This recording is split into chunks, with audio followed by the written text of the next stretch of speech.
train has work to do. It got the job 100 years ago, and will have it tomorrow, carrying the load.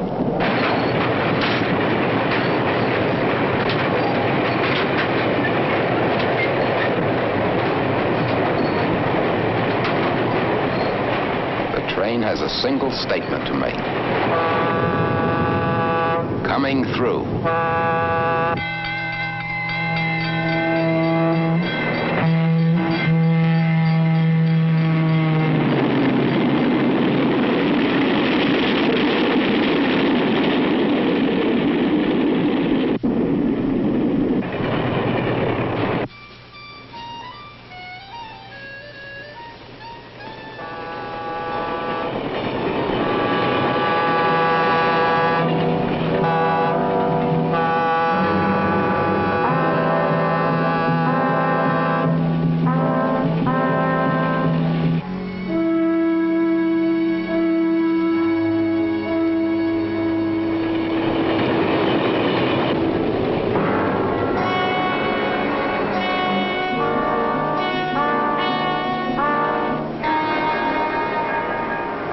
Through an Indiana night into an Ohio morning, carrying the load.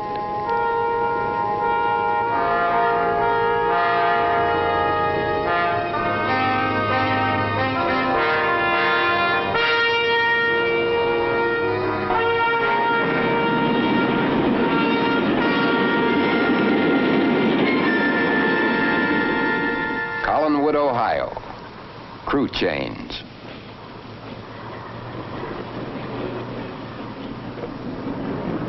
As trainmen have done since the first wood burner ran, the old and new crews exchange greetings, news of families.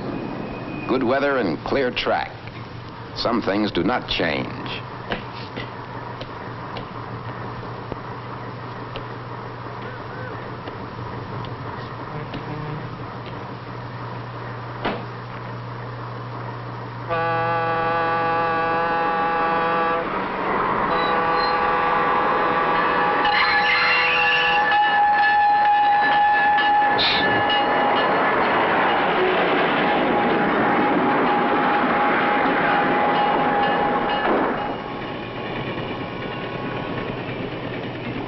Harvest comes as it came when the steam engine ran on this track, comes across Ohio.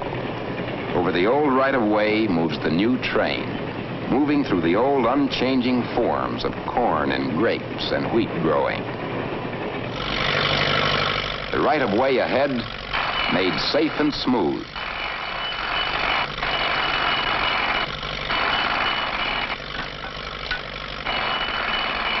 John Henry with new muscles. There's not a man alive can pull and drive spikes like this. Or raise up rails.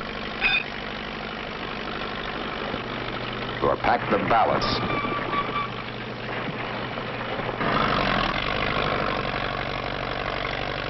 Or pull out old ties and put in new ones like that.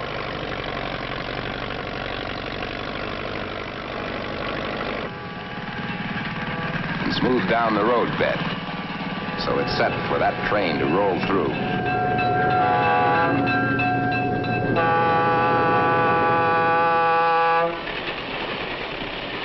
The early bird, moving at 60 miles an hour, shows up on a master control board. On this panel, all train movement on the next 200 miles of road is registered. Remote controls here make 2 tracks do the work of 4. Handle 85 trains a day, which meet and pass in automatic safety. Here we see the early bird following a local freight. Early bird moving east on track 1. Ahead of it and moving east on the same track, the local freight. As the early bird catches up, the dispatcher switches the local freight to track 2.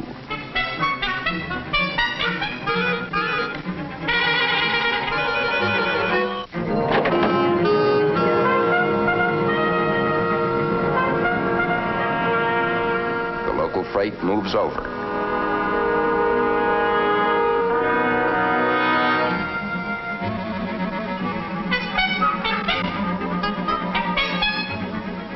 The dispatcher lines up track 1. And the early bird sweeps on.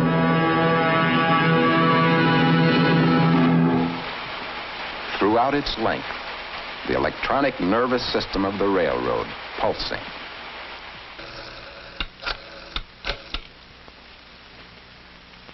Let me have the Freight Service Bureau, please.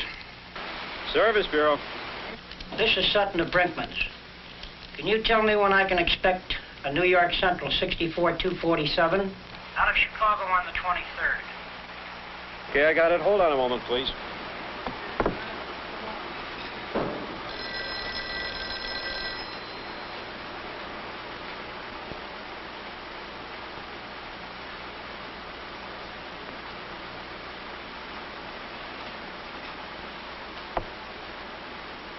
Your car left the Frontier Yard at 1:15 p.m. this afternoon. It's due in New York tomorrow morning at 4 a.m. Very well, thank you. Goodbye.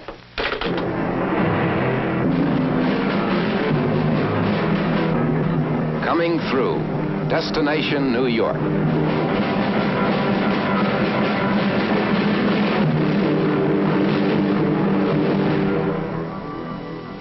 Every day it is taken for granted. The morning will arrive on time, delivering sunrise, food, fuel, mail, and the standard of living. And more of the same tomorrow.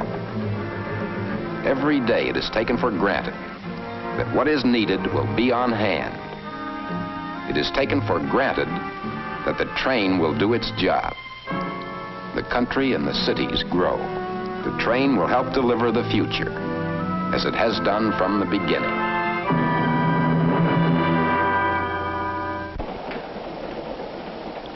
But that is only half the story. I'd like to tell you the other half myself. But first, a question. How would you like to run a business if the government used your tax dollars to build one alongside you, then made it tax-free and turned it over to a competitor, and helped him operate and maintain it? That is the problem of the railroad. Now let me go back a little in railroad history. In the 19th century, the railroads had a virtual monopoly of inland transportation. Regulation of the railroads grew up with that monopoly in mind. They were necessary laws. Indeed, they made sense. Half a century ago, today these laws still control railroad operations. But what happened to our monopoly? Is it in the passenger transportation? Is it in hauling freight? Well, what happened to our monopoly? As all of us know, it has disappeared. But you never know it from the volumes of laws and regulations that still govern our railroad operation. Here is an airport, a modern, up-to-date airport. Who paid for it? Why, like every airport, the taxpayers did. The local government took tax money to build it, or it floated tax-exempt bonds to build it. And it got the federal government to put up more tax money from all of us to help in its construction. Now here is a rail terminal, not quite as up to date. Who paid for that? Why, the railroad did. And it not only paid for it, but pays taxes on top of it. $3 million a year, to be exact. Now that makes a difference. Airports, bus terminals, truck terminals, bridges, tunnels, ultra-modern freeways, government-dredged waterways, the rights-of-way of our competitors, billions of dollars worth of property built and maintained by taxes, yours and ours. The right-of-way of the New York Central, 10,000 miles of it, our bridges, our freight terminals, our passenger terminals, our research installations, not only built by us, not only maintained by us, but in addition, we pay property taxes of $40 million annually. taxes that go to support community activities like schools, the fire department, the police department, the highway department. Quite a contrast to our competition, isn't it? And yet the railroads are the lowest true cost producers of mass transportation. The ships in the St. Lawrence Seaway, the trucks on the highway are not truly producing transportation as inexpensively as the train, when you realize how many of their costs are paid for by the taxpayer. Which brings us back to our question. How would you like to run a business if the government built one alongside you and made it tax-free and then turned it over to a competitor and helped him operate and maintain it? That is a problem of the railroads. Now, despite outdated policies which restrict us, discriminate against us, and would have put any other industry out of business, the railroads have made progress. And you've just seen how much we are doing to make even more progress.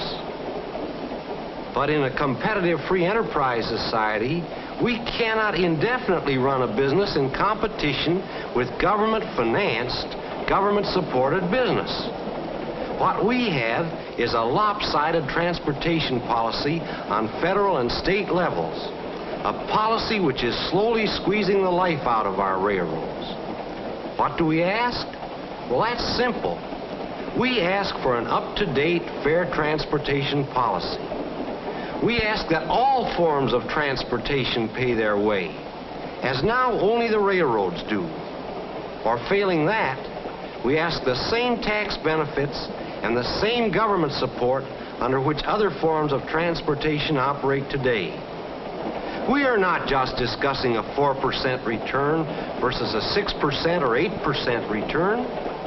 We're discussing the steady expansion and growth of American industry as a whole. We're discussing your standard of living and comfort. We're discussing your better standard of living and your greater comfort tomorrow. You can't have them without modern and more efficient railroads unless you know the facts and demand a modern transportation policy which gives equal treatment to every form of transportation. Thank you.